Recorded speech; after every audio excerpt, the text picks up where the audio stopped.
Can a diamond burn? A diamond is made of a material similar to coal. So if we accidentally threw rare gemstones into a fireplace, does that mean they would also burn? One of the hardest materials in the world gives the impression that it must be eternal. But beware, that's not the case. If we give the luxurious carbon crystal enough heat, it will simply burn, despite its great strength. But it won't be easy. While fragile coal, made mostly of carbon but also other elements, needs a temperature of about 300 to 400 degrees Celsius to burn, a diamond would have to be heated to at least 800 degrees Celsius. Only then will the crystal lattice gain enough energy for the atoms to start vibrating and the strong bonds to break.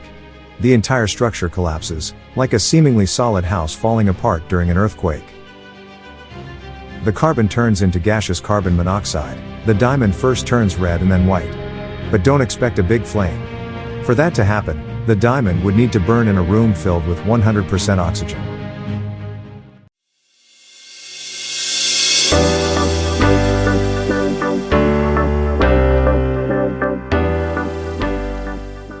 Why are chess considered a sport? If we don't count the brain, we don't really get much exercise while playing chess.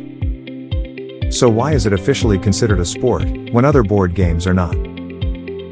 Chess falls under mental sports, which have had their own Olympics, the Mentalympics, since 2008. Bridge, checkers, and Sudoku are also played there, yet we usually talk about those as games. So why is it that chess, in particular, is called a sport? It could be due to its competitiveness. It originated at least as early as the 6th century. And tournaments have been held since the beginning. Some will even claim that chess is one of the most physically demanding sports. The brain consumes so much energy during intense thinking that chess players often actually lose weight after a tournament.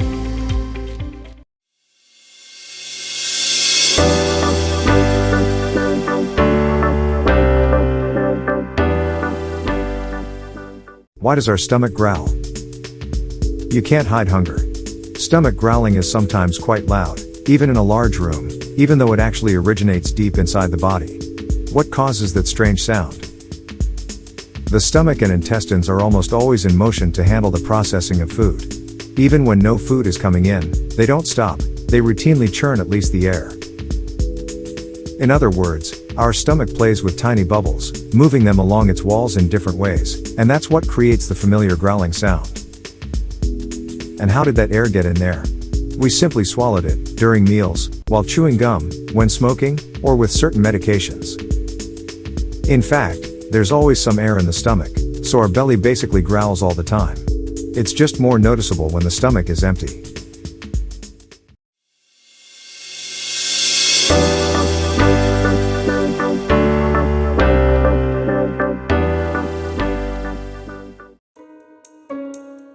What is this huge creature running from? A mouse is chasing it. Such scenes are well known from movies or animated children's stories. But are elephants really afraid of small rodents? Once upon a time, there lived an elephant who had a mouse crawling up his trunk. The elephant got angry and tried to shake it off, but the mouse clung to it. Finally, a mouse crawled up his trunk and the elephant could have gone crazy. There are many versions of this story, which originated in ancient Greece.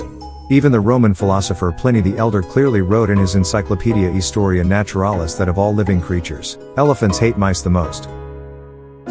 Stories about a mouse that suffocated an elephant by crawling inside its trunk were told as early as the Middle Ages, and the idea of animosity between the two animals persists to this day. But if you went to the zoo and put a mouse in front of an elephant, it probably wouldn't even react. According to experts, elephants are definitely not afraid of mice. If they are bothered by any small creatures, it is more likely that they are bees. As soon as they hear a buzzing sound, they usually run away.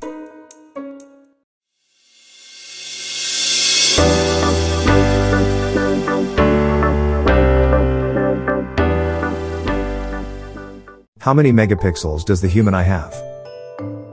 What resolution does your phone camera have? 12 megapixels, 40, or 50? And do the photos seem perfect to you either way? Now imagine that instead of an artificial lens, you placed a human eye. How much would the images change? The number of megapixels is far from the only thing that affects image quality.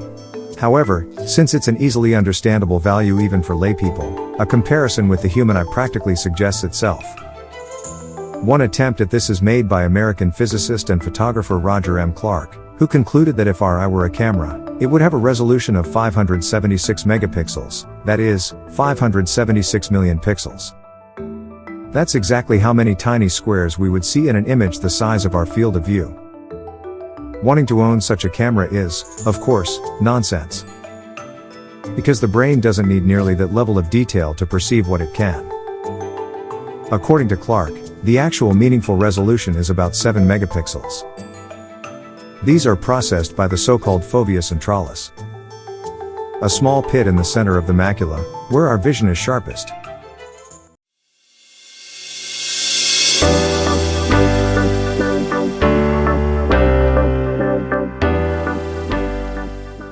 Is there anything good about volcanoes? The only good volcano is an extinct one. That's probably what most people on Earth think. Volcanoes, with their fury, destroy the planet, poison the air with toxic gases, and bury thousands of people and entire cities under hot lava. Is there anything positive to be found about them at all? Most volcanoes could be effectively used as an energy source. When they're active, the ground and underground water around them are heated, which can be converted into geothermal or hydrothermal energy. Countries like Iceland, Italy, and Japan are great at using volcanoes this way. Soils created by weathered lava are also highly fertile, which is appreciated by farmers. In some places, volcanic rocks are used as building materials, and minerals deposited in lava can also come in handy. And last but not least, in ancient history, volcanoes released important gases into the air, such as water vapor, sodium, carbon dioxide, or carbon monoxide. In doing so, they created today's atmosphere and actually contributed to the origin of life on Earth.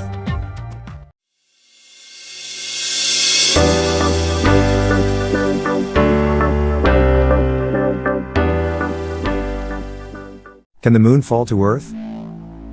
An apple falls from a tree, a pencil from a table, and you from your bike if you're not paying attention to the road. So if Earth's powerful gravitational force pulls everything toward it, how is it possible that the moon doesn't fall as well?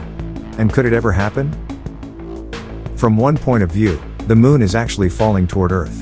The Earth pulls it with its gravity, just like everything else around it. However, the moon perfectly balances its fall by orbiting around the Earth. In other words, there are many more forces at play here. The Earth and Moon attract each other and also orbit a shared center of mass, located deep beneath the planet's surface. This creates a centrifugal force that balances out the gravitational pull.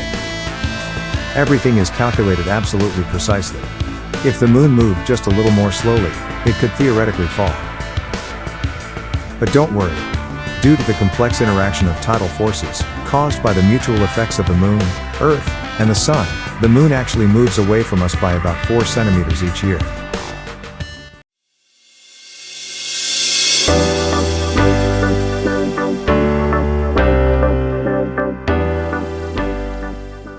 Do plants feel pain? If we like a flower, we simply pluck it.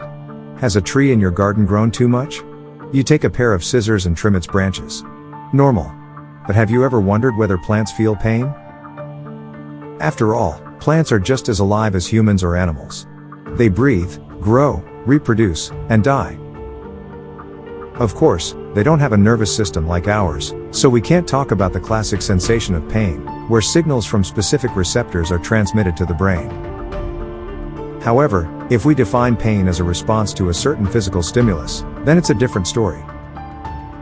For example, when you cut a leaf of a plant, ethylene is released from its surface, a signal that something is happening. Further evidence came 3 years ago from scientists in Tel Aviv. They deprived tomato and tobacco plants of water, then cut off their stems and listened to their reaction using a special microphone. The suffering plants began to emit distress signals in the ultrasonic range of 20 to 100 kilohertz. And this is no coincidence.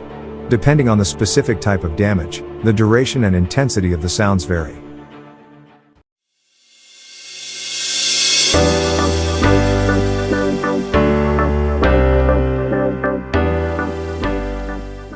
What does water taste like? Salty, sweet, bitter, sour, umami, or when eating or drinking, We might even name a taste that is unique to us. Basically, everything has a taste. But what if we wanted to describe the taste of plain, clean water? Food and drinks contain cocktails of molecules that stimulate our taste buds. These send a signal to the brain, and the brain gives the taste a name. The H2O molecules in clean water seem to leave the taste buds alone. That's why it was long assumed that water simply had no taste. But is that really true? Scientists at the California Institute of Technology couldn't let it go, so in 2017 they started an experiment. They looked at taste receptors in mice and found that even when they were given clean water, the receptors showed electrical activity. They even reacted to water completely differently than to other basic tastes, which is why the taste of water could supposedly be classified as a sixth basic taste.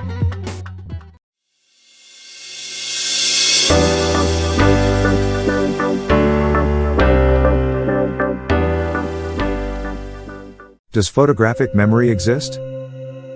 I don't need to study, I have a photographic memory. Did your classmates say that during your school years, and did you quietly envy them? But was there really anything to envy, or were they just making fun of you? We simply take a picture with our eyes and later read it in our head when we need it. That's roughly how photographic memory is supposed to work. But experts will tell you that with short-term memory, the brain typically remembers 7 to 9 words or pieces of information.